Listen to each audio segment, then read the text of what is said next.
जय हिंद समाजवादी साथियों। सपा कांग्रेस में सीटों का हुआ बंटवारा, सपा के संभावित प्रत्याशियों की सूची। जी हाँ, आज हम बात करेंगे समाजवादी पार्टी और कांग्रेस पार्टी का जो गठबंधन है, इंडिया गठबंधन। जिस इंडिया गठबंधन के तहत सपा मुखिया अखिलेश यादव जी और राहुल गांधी जी के द्वारा उत्तर प्रदेश में दोनों नेताओं ने एक साथ इंडिया गठबंधन के तहत लोकसभा का चुनाव लड़ा।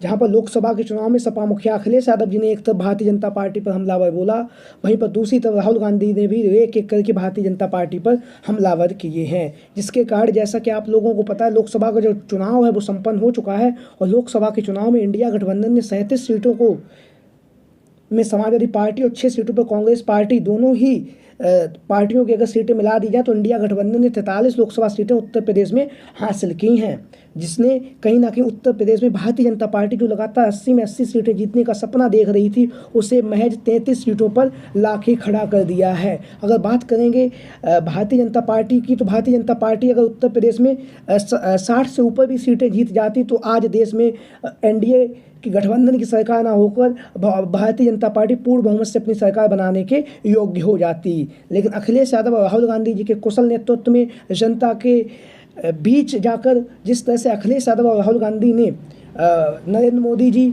और योगी आदित्यनाथ जी की जो राजनीति है उस पर हमलावर किया है, उसका ही परिणाम है कि आज इंडिया गठबंधन उत्तर प्रदेश में सबसे बड़ा गठबंधन बन के उभरा है। जहाँ पर अखिलेश यादव जी के कुशल नेतृत्व से और पीडीए की रणनीति से अखिलेश यादव जी ने समाजवादी पार्टी को देश की तीसरी सबसे बड़ी पार्टी बनाने में महत्वपूर्ण भूमिका निभाई है। वहीं पर उत्तर प्रदेश में अपनी जमीन खोज चुकी कांग्रेस पार्टी, जहां पर 2019 में एक लोकसभा सांसद जीत सका था, इस बार 6 सांसदों को जितवाने में अखिलेश यादव जी ने महत्वपूर्ण भूमिका निभाई है। तो इसी इंडिया गठबंधन के तहत अब उत्तर प्रदेश में, जहां पर आप सभी लोगों को पता है 10 विधानसभा सीटों पर उपचुनाव होने जा रहा है, इन 10 विधानसभा सीटों पर उपचुनाव होने की जो तारीखें हैं उनका भी ऐलान होना बाकी है। लेकिन अखिलेश यादव जी और राहुल गांधी जी के द्वारा लगातार प्रत्याशियों के नामों को लेकर चर्चाएं चल रही हैं और सीट शेयरिंग का जो फॉर्मूला है वो भी लगभग तय हो चुका है।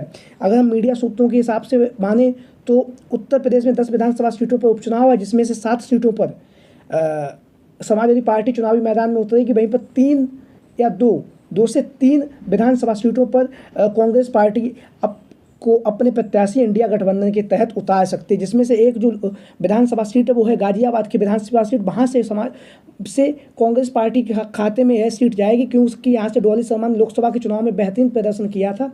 तो गाजियाबाद की जो विधानसभा सीट है, यहाँ से एक बार पुनः कांग्रेस पार्टी की तरफ से डॉली शर्मा का नाम लगातार चर्चाओं में बना हुआ है। उसके साथ अखिलेश यादव जी 1 या 2 सीटें और कांग्रेस पार्टी को दे सकते हैं। लेकिन हम बात करेंगे समाजवादी पार्टी के उन दावेदारों को लेकर जो लगातार टिकट की दावेदारी कर रहे हैं। तो हम बात करेंगे कटहरी की विधानसभा सीट से। तो कटहरी की विधानसभा सीट से सबसे पहला जो नाम चल रहा है वो है भीम निषाद। भीम निषाद, आप लोगों को पता है, सुल्तानपुर से अखिलेश यादव जी ने इन्हें लोकसभा का टिकट दिया था, लेकिन अंतिम समय पर अखिलेश यादव जी के द्वारा भीम निषाद का टिकट काटकर यहाँ से रामभुआल निषाद को समाजवादी पार्टी का प्रत्याशी बनाया गया था। लेकिन भीम निषाद ने बहुत ही धुआंधार तरीके से चुनाव प्रचार किया और काफ़ी समय तक उन्होंने चुनाव प्रचार किया। अंतिम समय पर जब उनका टिकट काट दिया गया, उसके बाद अखिलेश यादव जी ने उन्हें विश्वास और भरोसा दिवाया कि हम आपको कटहरी की जो विधानसभा सीट है वहाँ से समाजवादी पार्टी के प्रत्याशी के रूप में चुनावी मैदान में उतारेंगे। आप अपने चुनाव की तैयारी करते रहिए, जब भी आपको मौका मिलेगा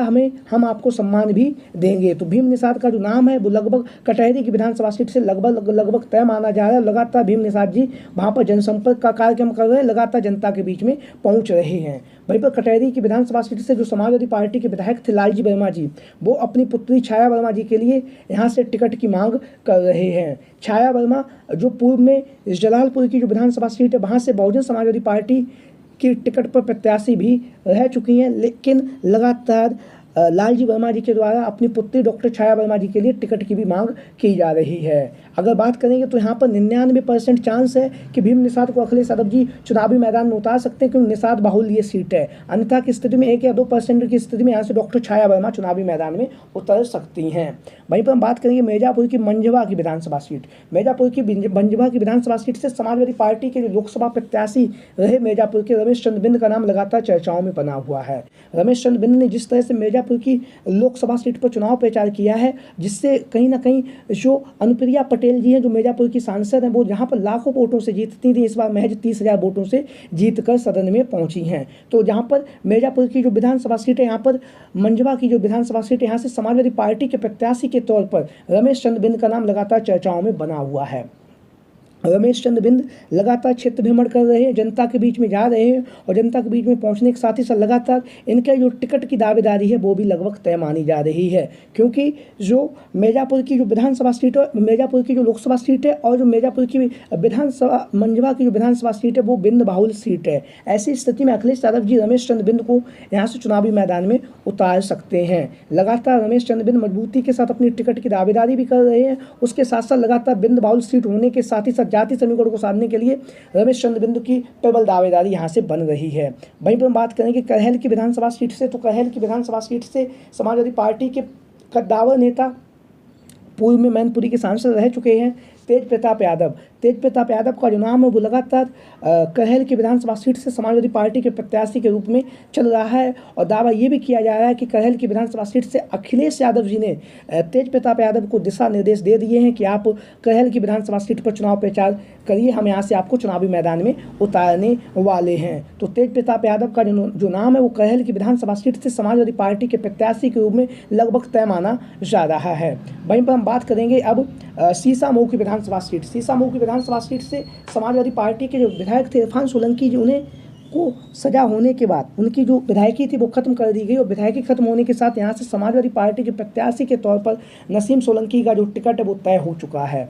नसीम सोलंकी यहाँ पर लगातार जनसंपर्क कर रही, लगातार चुनाव प्रचार में जुटी हुई हैं और वहीं पर जो सीसामऊ की विधानसभा सीट है वहाँ से भारतीय जनता पार्टी पिछले 25 से 30 सालों से यहाँ से चुनावी मैदान में नहीं जीत सकी है। सपा का गढ़ भी कहा जाता है सीसामऊ की विधानसभा सीट। वहीं पर हम बात करेंगे कुंदरकी की विधानसभा सीट, तो कुंदरकी की विधानसभा सीट से समाजवादी पार्टी के प्रत्याशी के तौर पर यहाँ से पूर्व विधायक मोहम्मद रिजवान का नाम लगभग तय माना जा रहा है। मोहम्मद रिजवान यहाँ से 2 बार के लगातार विधायक रह चुके हैं, 2012 और 2017 में समाजवादी पार्टी के तरफ से। तो जब विधानसभा उपचुनाव होने जा रहा है कुंदरकी की विधानसभा सीट पर, तो यहाँ से सपा प्रत्याशी के रूप में मोहम्मद रिजवान का जो नाम है लगातार चर्चाओं में बना हुआ है। वहीं पर बात करेंगे यहाँ से मुरादाबाद के पूर्व में सांसद रह चुके FT हसन जी भी लगातार टिकट की दावेदारी कर रहे हैं जो कुंदरकी की विधानसभा सीट है वहाँ से। अब हम बात करेंगे फूलपुर की विधानसभा सीट। फूलपुर की विधानसभा सीट से समाजवादी पार्टी के प्रत्याशी के तौर पर अमरनाथ मौर्य का नाम लगातार चर्चाओं में बना हुआ है।